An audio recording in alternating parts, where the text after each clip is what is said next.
Communist Party of Guatemala ruled the country in the 1930s, while still not being tied to Marxist-Leninism itself. But in 1954, the United States intervened in a coup and took place, installing Carl Castro Almas as the nation's next president. Almas was a dictator, and he ruled with an iron fist, mainly against the communist population. However, Almas was assassinated, and another coup took place. Miguel Ydiris Fuentes took power as the nation's next president. Infuriated, the communists rebelled, beginning the Civil War in 1960. Both sides got support from different varieties of countries. The communists got support from Cuba and Nicaragua, while the capitalists got support from Argentina, the United States, Israel, Taiwan, Chile, and South Africa.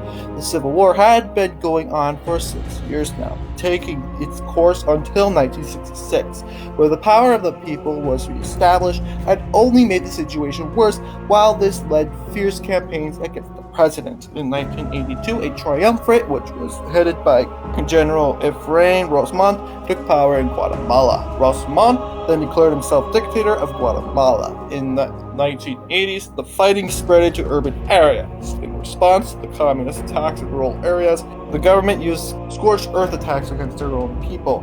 In 1983, Rosmont was removed from power in another coup. Violence is slow, but fighting continues on further into another decade.